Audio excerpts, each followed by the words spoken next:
Olivia Anderson walked through her front door at 7:30 p.m., her high heels clicking against the marble floor of the entrance hall. She set down her heavy work bag with a sigh. Another long day at the marketing firm had left her tired. The house was quiet except for the soft sound of a children's show coming from the living room. She followed the noise and found her 5-year-old daughter Emma sitting on the floor. Emma was coloring a picture while half watching cartoons. Beside her sat Denise Washington, their nanny, who was folding a small pile of Emma's clothes. "Mama's home," Denise said softly to Emma. Emma looked up briefly. "Hi," she said, then went back to her coloring. The short greeting stung Olivia, but she tried not to show it. She knew she should be grateful that Emma had such a caring nanny. Many of her friends complained about their childcare problems. Olivia never had to worry because Denise was always reliable. "How was she today?" Olivia asked, slipping off her jacket. "Good as gold," Denise replied with a warm smile. She did well at preschool. Her teacher said she shared her toys nicely with the other children. Olivia nodded, feeling that familiar mix of gratitude and guilt. Denise knew all these little details about Emma's day. Denise was there for the small victories and the tiny heartbreaks that made up a child's life. Olivia only got the summary like a business report. "I made chicken and rice for dinner," Denise said, standing up. "There's a plate for you in the fridge. Emma already ate." "Thank you," Olivia said. "You're a lifesaver, Denise." Denise had been with them for 3 years now, since Emma was just 2 years old. She came every weekday at 7 a.m. and stayed until Olivia or her husband Jack got home from work. Sometimes, like today, she stayed later when both parents had to work overtime. Olivia watched as Denise gently stroked Emma's curly hair. The little girl leaned into the touch without looking up from her coloring. It was a small gesture but showed the deep bond between them. "I should get going," Denise said, gathering her purse. "My daughter has a school thing tonight." This made Olivia pause. "I didn't know you had a daughter." "I have 2 children," Denise said. "Tanya is 16 and Kevin is 19. He's in his first year of college." Olivia felt a wave of shame. How could she not know this basic fact about the woman who had practically raised her daughter? "I'm sorry, Denise, I should have asked before." Denise shrugged. "It's okay, you're busy, folks." After Denise left, Olivia sat next to Emma on the floor. "What are you coloring, sweetie?" "A princess," Emma said, still focused on her paper. Denise showed me how to color inside the lines. "It's beautiful," Olivia said. "Want to help Mama heat up dinner?" Emma shook her head. "I want to finish this for Denise tomorrow." Olivia tried not to let her face show her disappointment. She went to the kitchen alone and heated up the meal Denise had prepared. As she ate at the empty dining table, she thought about how little she knew about Denise. 3 years and she had never once asked about her family. Did Denise miss her own children while caring for Emma? Did her children resent that their mother spent so much time with another family's child? Jack came home just as Olivia was putting Emma to bed. He loosened his tie and kissed Olivia on the cheek as she left Emma's room. "She go down okay?" he asked. Yes, but she wanted Denise to read her bedtime story, Olivia admitted. "I don't do the voices right, apparently." Jack chuckled. "Well, we can't all be Denise." They went downstairs to the living room. Jack poured himself a drink while Olivia curled up on the couch. "So, I have news," Jack said, sitting beside her. "The Wilsons are coming to dinner next Saturday." The Wilsons were Jack's boss and his wife. A dinner with them meant Jack might be up for the promotion he wanted. "That's great," Olivia said, already thinking about the menu. "And I invited the Millers and the Garcias, too," Jack added. "I thought we should make it a proper dinner party. Show Howard what good hosts we are." Olivia nodded, though inside she felt stressed. A dinner party meant more work, more planning. "I'll need Denise to stay late that night to help with Emma." "Of course," Jack said. "That's what we pay her for." Over the next week, Olivia prepared for the dinner party. She ordered fancy food from an expensive caterer, bought new plates, and had the house professionally cleaned. By Saturday evening, everything was perfect. The guests arrived at 7. Howard Wilson and his wife Linda came first. followed by the Millers and Garcias. They all gathered in the living room for drinks before dinner. Denise stayed upstairs with Emma, helping her with her bath and bedtime routine. Olivia had asked her to keep Emma upstairs during the party. She didn't want any interruptions.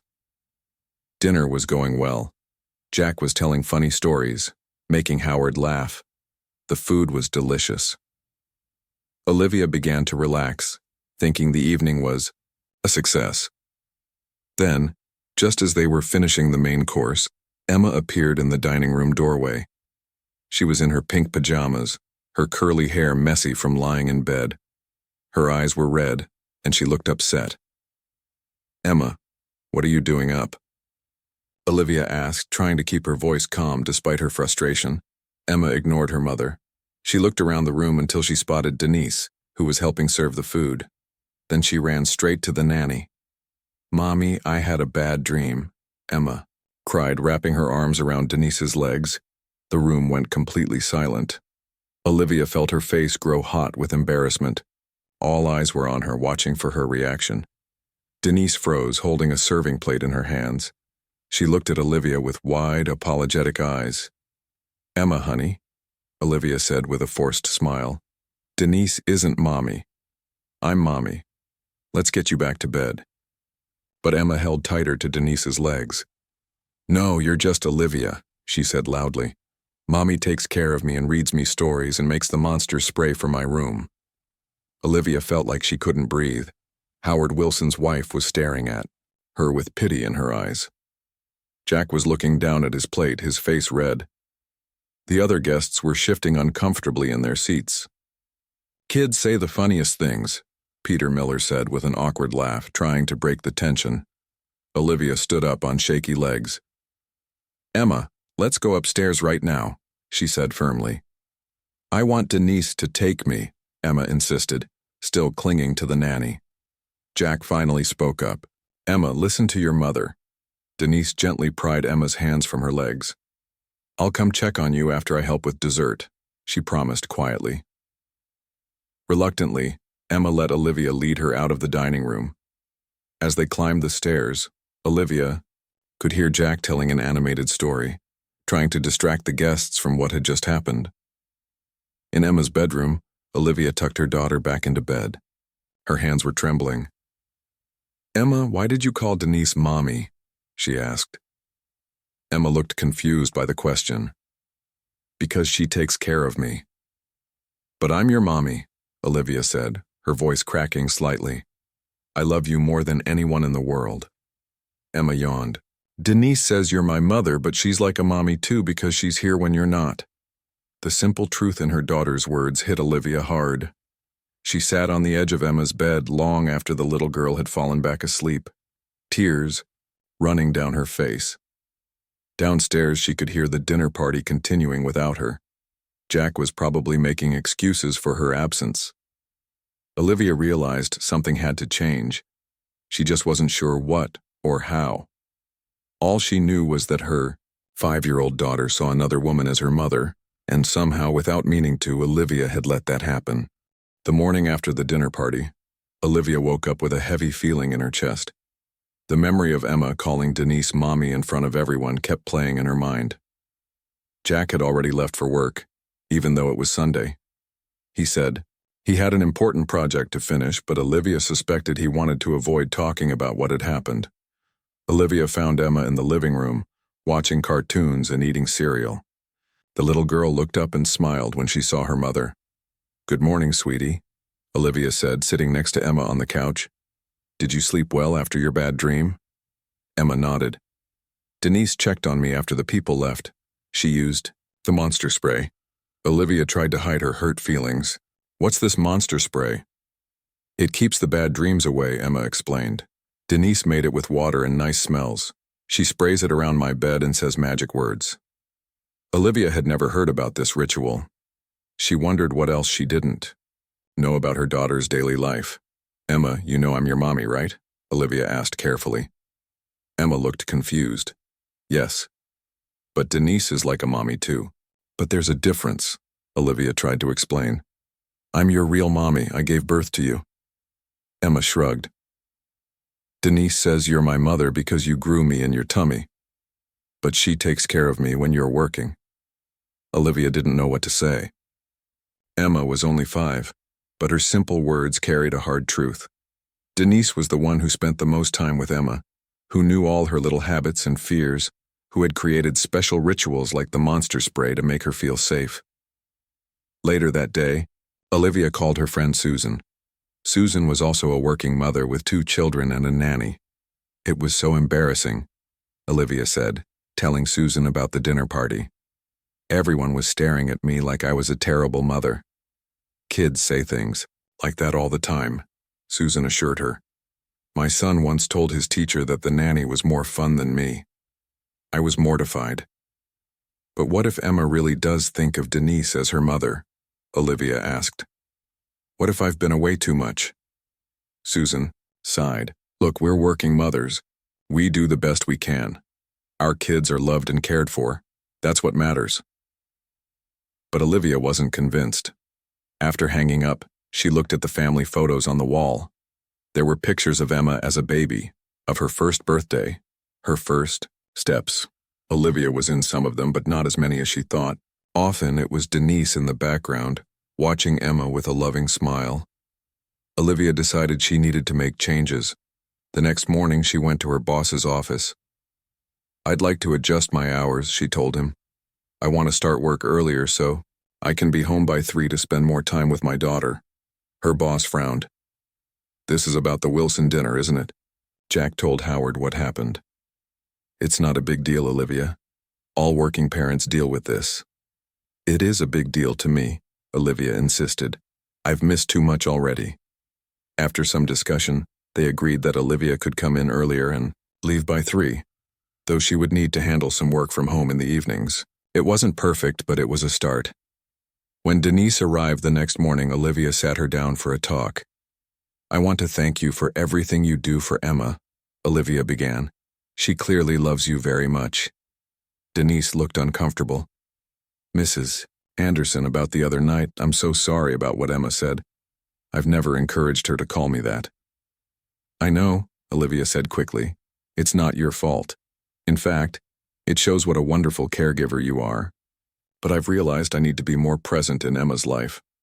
I'm changing my work schedule so I can be home in the afternoons. Does that mean you don't need me anymore? Denise asked, worry crossing her face. No, Olivia assured her. I'll still need you in the mornings, but I thought maybe you could use those extra afternoon hours with your own family. Your daughter is 16, right? I bet she would appreciate having you home after school. Surprise flashed across Denise's face. Yes, Tanya would like that. She's been having a hard time lately. Is everything okay? Olivia asked, realizing again how little she knew about Denise's life.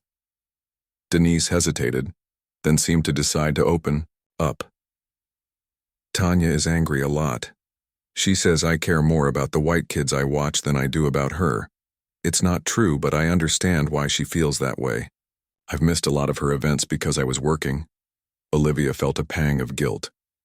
I'm so sorry, Denise. I never thought about how this job affects your family. It's not your fault, Denise said. This is the work I chose to support my children. Kevin's college tuition is expensive, and I want Tanya to have the same opportunity. For the first time, Olivia saw Denise not just as Emma's nanny, but as another mother trying to do her best for her children. They were more alike than different. Over the next few weeks, Olivia stuck to her new schedule. She was home when Emma returned from preschool, and they spent the afternoons together. At first, it was awkward. Emma often asked for Denise, and Olivia didn't know all the games and activities that were part of Emma's routine. But slowly, they created their own rituals. Olivia learned that Emma loved to help bake cookies. They started going to the park every day before dinner. Olivia even created her own version of Monster Spray, though Emma told her it wasn't as good as Denise's. Jack was less enthusiastic about the changes. Howard mentioned the promotion might go to Bill instead, he told Olivia one night after Emma was asleep. Apparently, Bill's wife offered to host the department's next function. I'm sorry, Olivia said, but I can't go back to how things were. Emma needs me. Emma was fine before, Jack argued. Denise took good care of her. Too good, Olivia replied. So good that our daughter thought of her as her mother. They argued late into the night. Jack didn't understand why Olivia was so upset about the incident. To him, it was just a child's confusion, not a sign of a deeper problem. The tension between them grew over the following days. Jack started coming home later. Olivia suspected he was trying to show her what it would be like if they both focused only on their careers. One evening, about a month after the dinner party, Jack came home to find Olivia and Emma making dinner together. Emma was standing on a stool, carefully tearing lettuce leaves for a salad. She was wearing a small apron that matched Olivia's. "Daddy," Emma cried when she saw him. "We're making tacos. I helped with everything." Jack smiled, the first real smile Olivia had seen from him in weeks. "It smells amazing in here." "Mommy let me put in the spices," Emma said proudly. Olivia froze, her heart skipping a beat. It was the first time Emma had called her mommy in a long time. She looked at Jack, and she could tell he had noticed too. That night, after they put Emma to bed together, Jack apologized. "You were right," he said. "I didn't see what was happening because I wasn't here enough either." "We both made mistakes," Olivia admitted. "We thought giving Emma things was the same as giving her time." They decided that Jack would also try to come home earlier at least 3 days a week. It would mean adjustments at work for both of them, possibly even slower career advancement. But as Jack said, what's the point of a bigger house if we're never home to enjoy it with Emma? The changes weren't easy. There were days when Olivia had to join important meetings by phone while watching Emma. Jack missed a few golf games with clients, but Emma began to ask for Denise less and less. One day, as Olivia was tucking Emma into bed, the little girl asked, "Do you have to go to work tomorrow?" "Yes, but I'll be home in the afternoon like always," Olivia promised. Emma thought for a moment. "I like when you're home, but I like Denise too." "I know you do, sweetie," Olivia said, "and that's okay. Denise loves you very much." "Can I still love Denise even if you're my mommy?" Emma asked. Olivia smiled, feeling a sense of peace she hadn't experienced in a long time. "Of course you can. There's always room to love more people." As Emma drifted off to sleep, Olivia realized that fixing this problem wasn't about pushing Denise away or making Emma love her more. It was about finding balance and recognizing that love wasn't a competition. Emma's heart was big enough for both of them. 3 months had passed since the dinner party incident. Life in the Anderson household had found a new rhythm. Olivia was home every afternoon with Emma, and Jack made it home for dinner most nights. Denise still came in the mornings but left after lunch. The arrangement seemed to be working for everyone. One Saturday morning, Olivia was at the grocery store with Emma. They were picking out fruits when Olivia heard someone call her name. "Olivia Anderson? Is that you?" She turned to see a tall, well-dressed woman with short gray hair. It took Olivia a moment to recognize her as Patricia Clark, a potential new client she had met briefly at her office the week before. "Patricia, hello," Olivia said, shaking the woman's hand. "What a nice surprise. This is my daughter, Emma." Emma smiled shyly and hid behind Olivia's legs. "What a beautiful child," Patricia said, bending down to Emma's level. "How old are you, sweetheart?" 5.5, Emma replied, holding up 5 fingers and then one more halfway. Patricia laughed. "That half is very important, isn't it?" Emma nodded seriously. Patricia stood up and turned back to Olivia. "I was planning to call your office on Monday. I've decided to go with your firm for our new campaign." "That's wonderful news," Olivia said. "We're excited to work with you." "I'd like to discuss some details." "Are you free for lunch next week?" Patricia asked. Olivia thought about her new schedule. "I could do lunch on Tuesday or Thursday, but I need to be finished by 2 so I can be home when Emma gets out of preschool." "Tuesday works for me," Patricia said. Then she added, "Actually, why don't you come to my house instead of a restaurant? It will be quieter for talking business."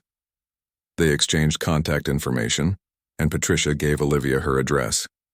After saying goodbye, Olivia and Emma continued their shopping. "Who was that lady?" Emma asked as they walked to the car with their groceries. "She's a new client for my work," Olivia explained. "She wants to hire our company to help sell her products." "She seemed nice," Emma said. "Can I come to her house too?" "Not this time, sweetie. You'll be at preschool and then Denise will pick you up." Emma's face lit up at the mention of Denise. Despite the changes in their routine, Emma still adored her nanny. Olivia had learned to accept this, understanding that Emma's love for Denise didn't mean she loved her mother any less. On Tuesday, Olivia drove to Patricia's address. It was in a modest neighborhood, not what she had expected for the CEO of a growing company. The house was small but neat, with flower beds lining the front walkway. Patricia greeted Olivia at the door. "Welcome to my home," she said, leading Olivia into a cozy living room. "It's not fancy, but it's mine. Paid off the mortgage last year." "It's lovely," Olivia said honestly. The room was filled with colorful artwork and family photos. Patricia brought out a tray with sandwiches and iced tea. "I hope this is okay. I'm not much of a cook." "It's perfect," Olivia assured her. As they ate, they discussed Patricia's business needs. Her company made organic skincare products, and she wanted a marketing campaign that emphasized both quality and affordability. After they finished the business talk, Patricia surprised Olivia by asking, "How are things at home? You mentioned being home for your daughter after school." Olivia was taken aback by the personal question but found herself wanting to answer. There was something about Patricia that made her easy to talk to. "It's been an adjustment," Olivia admitted. "I used to work late most days. Our nanny, Denise, took care of everything. But a few months ago, I realized I was missing too much of my daughter's life." Patricia nodded thoughtfully. "What made you realize that?" Olivia hesitated, then decided to share the story. "Emma called our nanny Mommy in front of a room full of dinner guests. It was embarrassing, but more than that, it was a wake-up call. My daughter saw Denise as her mother because she was the one who was always there." "And now?" Patricia asked. "Now I'm home every afternoon. We're building our relationship. It's getting better." Patricia was silent for a moment, looking at a photo on her wall. It showed a much younger Patricia with an older black woman. "That's my mother," Patricia said, noticing Olivia's gaze. She was a nanny for a wealthy white family for 20 years. The Petersons, 3 children. She practically raised them. Olivia felt a strange twist in her stomach. She must have been very good at her job. She was, Patricia agreed. The Peterson children adored her. They called her Mama Rose, even though her name was Eleanor. My brother and I used to joke that she saved all her love for those white kids and had none left for us. "That's awful," Olivia said quietly. "It wasn't her fault," Patricia said. "She needed the job. My father left when I was 4 in her work, kept food on our table, and eventually put me through college. But it was hard growing up with a mother who was always tired from caring for other people's children." Olivia didn't know what to say. She had never thought about Denise's children feeling the same way. "Did you ever meet the family she worked for?" Olivia asked. "Oh yes," Patricia said with a small smile. "The Petersons thought they were being kind by inviting us to their house occasionally. I remember their big Christmas parties. My brother and I would sit in the corner while the Peterson children opened mountains of presents. We'd each get one gift, usually something practical like new school shoes." Patricia poured more iced tea for both of them. "The youngest Peterson girl once asked why we didn't call my mother Mama Rose like they did. I told her it was because she wasn't our mama when she was at their house. She was just the woman who came home too tired to help with our homework." Olivia felt tears sting her eyes. "I'm so sorry, Patricia. It was a long time ago," Patricia said gently, "and I'm not telling you this to make you feel bad. When you mentioned your nanny the other day at your office, I saw myself in your daughter and my mother in your Denise. I thought maybe my perspective might help you understand what's happening in your home." "Does Denise have children?" Patricia asked after a moment. "Yes," Olivia said. "A son in college and a teenage daughter. Her daughter has been having a hard time lately. Denise says she feels neglected." Patricia nodded. History repeats itself. Tell me, have you ever met Denise's children? No, Olivia admitted, feeling ashamed. I didn't even know she had children until recently. Maybe you should, Patricia suggested. It might help everyone understand each other better. The idea had never occurred to Olivia. She had been so focused on her relationship with Emma that she hadn't thought about Denise's whole life outside their home. How did things turn out for you and your brother? Olivia asked. My brother struggled for a long time with feeling abandoned. He got into trouble as a teenager, spent some time in jail. Patricia's voice was sad but matter-of-fact. I channeled my feelings into school. I was determined to succeed so my mother's sacrifices wouldn't be wasted. It took me years to understand that she did the best she could in an impossible situation. And the Peterson children? Olivia couldn't help asking. They all grew up privileged and successful, as you might expect, Patricia said. They sent flowers when my mother died 10 years ago. The card said she was like a second mother to them. There was no bitterness in her voice, just a quiet acceptance. As Olivia drove home from Patricia's house, her mind was full of new thoughts. She had been thinking only about how to fix her relationship with Emma. She hadn't considered how their family dynamics affected Denise and her children. When she got home, Olivia found Denise and Emma in the backyard. They were planting flowers in small pots. Emma was covered in dirt and laughing as Denise showed her how to pat the soil gently around a small plant. Look, Mommy, Emma called when she saw Olivia. We're making a garden. Olivia smiled at being called Mommy so naturally now. It looks wonderful, sweetie. She watched them for a moment, seeing the gentle way Denise guided Emma's hands, the patience and love in her actions. This woman had given so much to her family, and Olivia had never once thought about what it cost her. Denise, Olivia said suddenly, would you like to bring your daughter over for dinner sometime? Denise looked up in surprise. Tanya, you want to meet Tanya? Yes, Olivia said firmly. It's long overdue, and I'd love to hear about your son in college too. Maybe we could have a barbecue this weekend? Jack can grill, and Emma would love to meet your family. The surprise on Denise's face slowly changed to a cautious smile. I'd like that, she said softly. Tanya might be a bit difficult at first, but I think it would be good for her to see where I work and meet Emma. Perfect, Olivia said. Sunday afternoon? As she went inside to call Jack and tell him about their weekend plans, Olivia felt like she was taking another step in the right direction. Patricia's story had opened her eyes to something important that she had been missing. This wasn't just about her and Emma. It was about all of them, including the parts of Denise's life that happened outside their home. Sunday afternoon arrived quickly. Olivia spent the morning cleaning the house and preparing food for the barbecue. Jack was in the backyard getting the grill ready. He had been surprised when Olivia told him about inviting Denise's family over, but he agreed it was a good idea. Emma was excited about meeting Denise's children. She kept asking questions about them. Will Tanya play with me? Does she like dolls? Is Kevin as nice as Denise? I don't know, sweetie, Olivia answered honestly. We'll have to meet them and find out. At 2 o'clock, the doorbell rang. Olivia took a deep breath and went to answer it. Denise stood there with a teenage girl and a young man. The girl had her arms crossed and was looking down at her feet. The young man smiled politely. Mrs. Anderson, this is my daughter Tanya and my son Kevin, Denise said. She sounded nervous, which was unusual for her. Please, call me Olivia, she said, opening the door wider. And it's wonderful to meet you both. Come in. Kevin stepped forward first and shook Olivia's hand. Thank you for inviting us, Mrs. Anderson.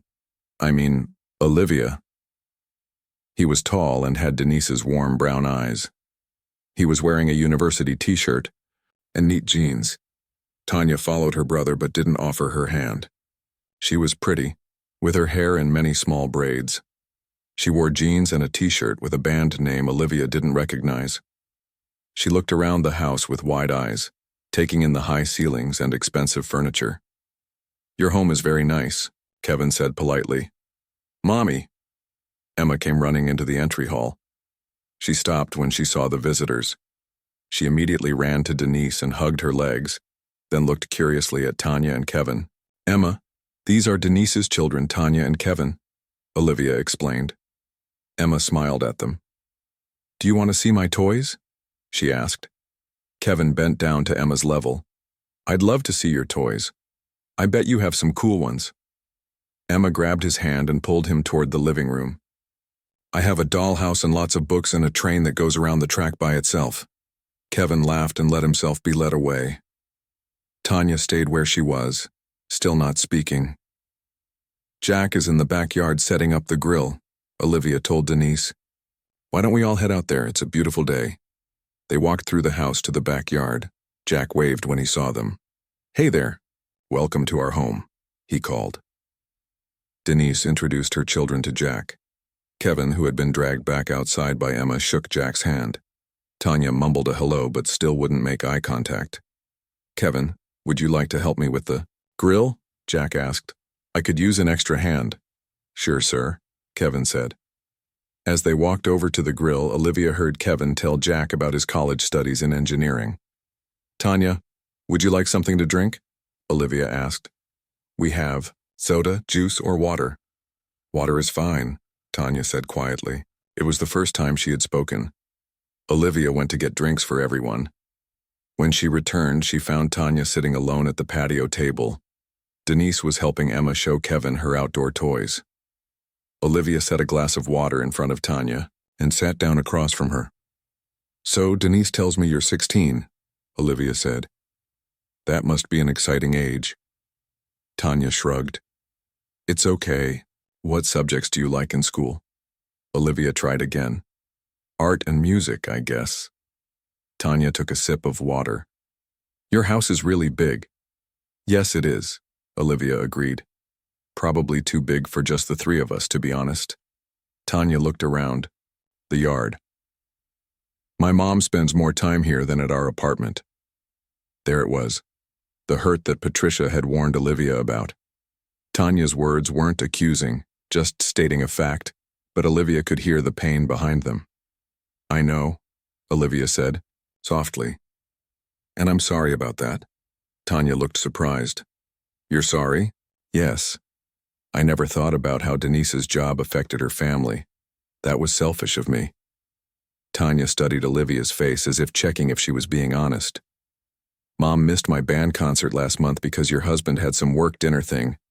The dinner party?" Olivia said, remembering. "That was the night Emma called your mom Mommy in front of everyone." Tanya's eyes widened.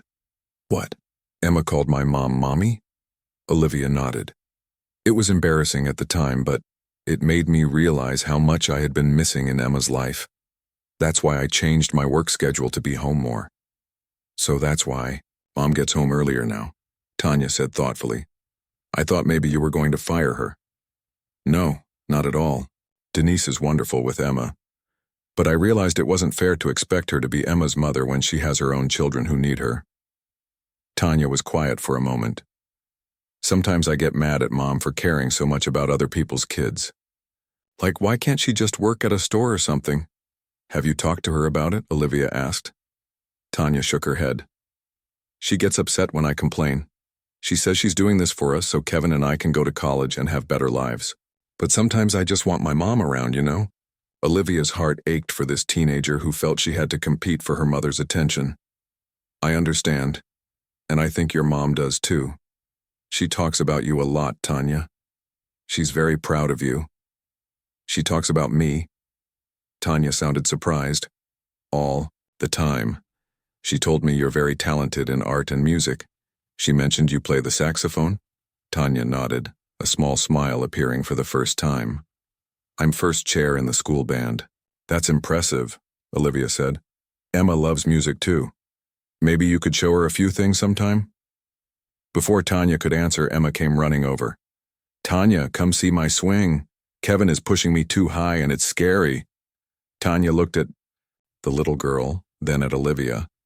Something seemed to shift in her expression. "Okay, let me see this swing." She got up and followed Emma. Olivia watched as Tanya approached the swing set where Kevin was pushing Emma. Tanya said something to her brother, who laughed and stepped back. Tanya took over, giving Emma gentler pushes. After a minute, Emma was giggling with delight. Denise came to sit beside Olivia. "Is everything okay? Tanya didn't say anything rude, did she?" "Not at all," Olivia assured her. "We had a good talk. She's a very thoughtful young woman." Denise looked relieved. "She's had a hard time lately. Teenage years are difficult enough without feeling like your mother is always busy with someone else's child." "Denise," Olivia said carefully, "I want you to feel free to take time off when Tanya has important events. School concerts, parent meetings, whatever she needs. Emma and I will be fine." Denise's eyes filled with tears. "Thank you, Olivia. That means a lot." The afternoon continued pleasantly. Jack and Kevin bonded over the grill, with Kevin showing Jack a better way to arrange the charcoal. Tanya gradually became more comfortable, especially with Emma, who clearly thought Tanya was the coolest person she had ever met. During dinner, Kevin told stories about his first year of college. He was studying to become an engineer and had already joined several campus clubs. Olivia could see the pride in Denise's face as she listened to her son. "Mom's the reason I'm there," Kevin said at one point. "She's worked so hard for us. I'm going to make sure it pays off." Tanya rolled her eyes. "Kevin's the golden child. He does everything right." "That's not true," Denise said. "You both make me proud in different ways." "Mom cried at your last saxophone solo," Kevin told his sister. "She recorded it on her phone and showed everyone at her church group." Tanya looked surprised. "You did?" Denise nodded. "Of course I did. You played beautifully." As the evening wound down, Olivia noticed how different Tanya was from when she arrived. She was smiling more and had even helped Emma build a small fort out of cushions in the living room. When it was time for them to leave, Emma hugged both Kevin and Tanya goodbye. "Will you come back?" she asked them. "Sure, Squirt," Kevin said, ruffling her hair. Tanya hesitated, then nodded. "Maybe I can bring my saxophone next time and show you how it works." Emma's face lit up. "Yes, please." At the door, Olivia thanked them all for coming. "We should do this again soon," she said, and meant it. After they left, Olivia and Jack put Emma to bed. As they walked back downstairs, Jack put his arm around Olivia's shoulders. "That went well," he said. "They're good kids. Denise has done a great job with them." "Yes, she has," Olivia agreed. "And now I understand so much more about her life and what she sacrifices to work for us."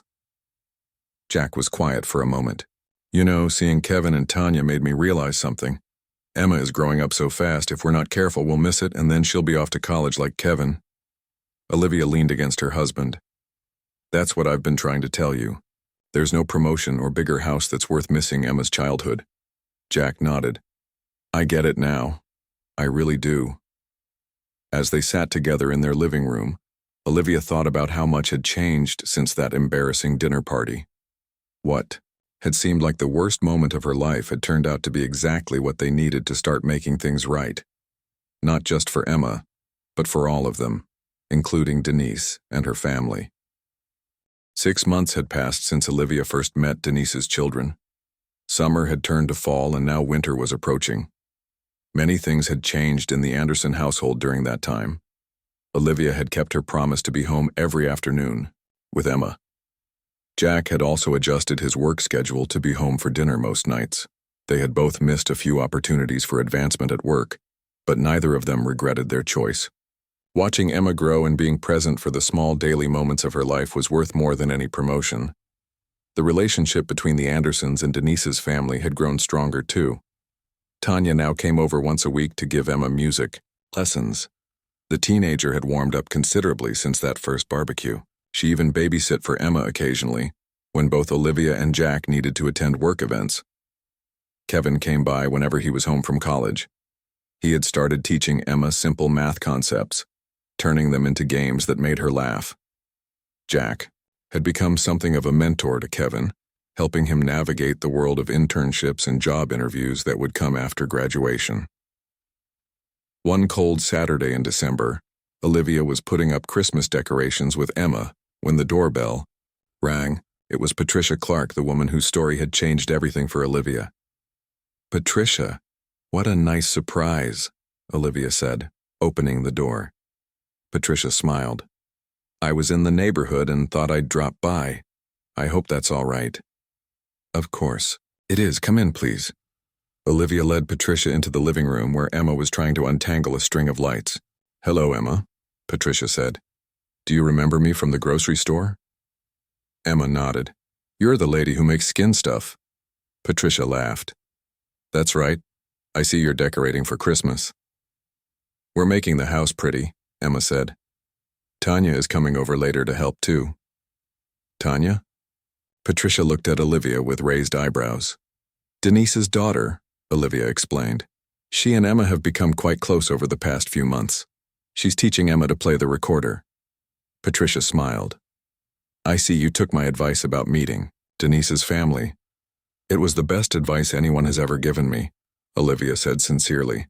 "It's changed everything." As Emma went back to working on the lights, Olivia made tea for herself and Patricia. They sat at the kitchen table where they could still see Emma in the living room.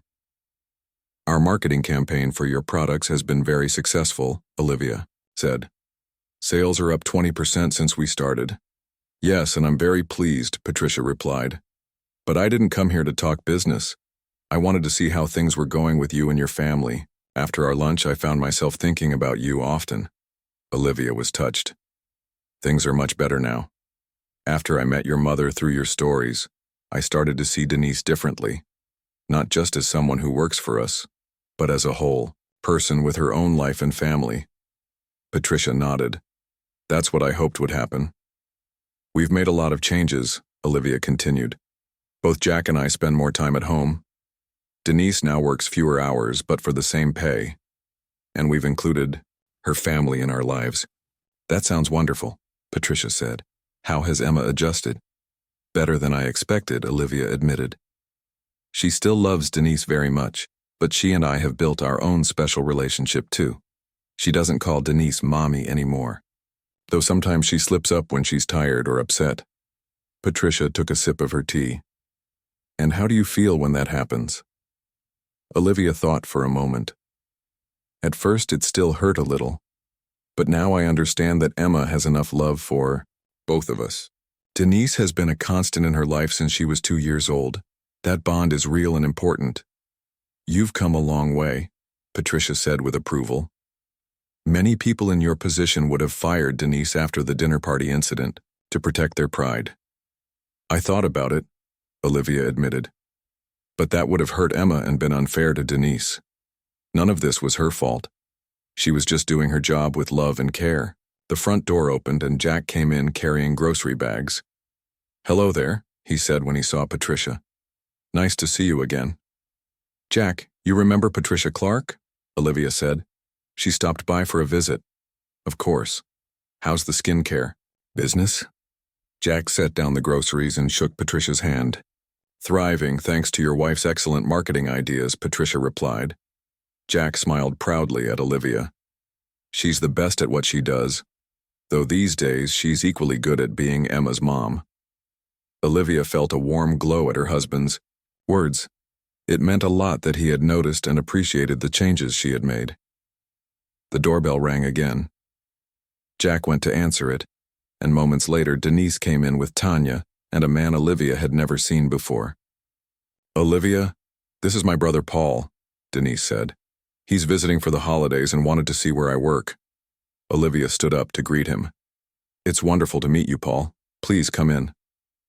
As everyone gathered in the living room, Emma ran to give Tanya a hug, then hugged Denise too. "We're decorating for Christmas," she announced. "Will you help?" "Of course we will," Denise said with a smile. Patricia had gone very still.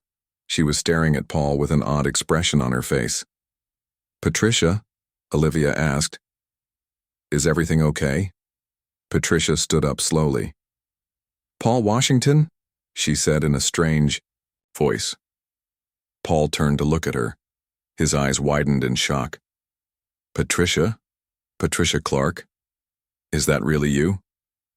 Denise looked back and forth between them. "You two know each other?" We grew up together, Patricia said softly. Our mothers worked for the same family, the Petersons. Your mother was Eleanor Clark, Paul said, still looking stunned. Mine was Rose Washington. A heavy silence fell over the room. Olivia remembered Patricia telling her about her mother Eleanor, who had been a nanny for the Peterson family. The Peterson children had called her mother Mama Rose, even though her name was Eleanor. Rose Washington was your mother? Patricia asked Denise. Denise nodded. Yes, she passed away 10 years ago. I know, Patricia said. I sent flowers. She was like a second mother to me when we were growing up. Our mothers took turns watching all of us kids when the other was working. Tears filled Denise's eyes. Mom talked about Eleanor's children all the time. She always wondered what happened to you. Patricia reached out and took Denise's hand. Eleanor died when I was in college. Your mother helped me through it. She made sure I finished school. I can't believe this, Paul said, shaking his head in wonder. After all these years, Mom would say this was God's plan. Maybe it was, Patricia said. She looked at Olivia. I told you about my mother's experience as a nanny, hoping it would help you understand Denise better. I had no idea I was talking about Denise's mother. Emma, who had been watching this exchange with confusion, tugged on Denise's sleeve. Is Miss Patricia your friend? Denise smiled through her tears. It seems she's family, in a way. Her mother and my mother were very close friends. Like me and Tanya? Emma asked. Something like that, Denise agreed. Olivia felt goosebumps on her arms. The coincidence seemed almost impossible. Or perhaps, as Paul had suggested, it wasn't a coincidence at all. I think we need to celebrate this reunion, Jack said. Why don't we all have dinner together? I can order food. Everyone agreed enthusiastically. As Jack called for takeout, the others continued decorating the Christmas tree. Emma directed everyone, telling them exactly where each ornament should go. Paul and Patricia sat on the couch, catching up on decades of life events. Tanya helped Denise untangle more lights while taking pictures on her phone to show Kevin later. Olivia watched it all with a full heart. This was not at all the life she had planned when she and Jack first hired Denise. She had thought she could compartmentalize everything, work in one box, family in another, childcare neatly handled by an employee who would stay in her assigned role. But life wasn't that simple. Relationships grew in unexpected ways. Emma calling Denise mommy that night at the dinner party had seemed like a disaster. Now Olivia saw it as the beginning of something beautiful, the merging of two families who might never have known each other otherwise. Later that evening, as everyone sat around the dining table enjoying dinner, Emma climbed onto Olivia's lap. Mommy, she said sleepily, I like having a big family. Olivia hugged her daughter close. Me too, sweetie. Me too. Across the table, Denise caught Olivia's eye and smiled. There was understanding in that smile, and gratitude, and something else. A recognition that they had found their way to a new kind of family, built not on blood but on love, respect, and the shared care of a little girl who had enough room in her heart for all of them.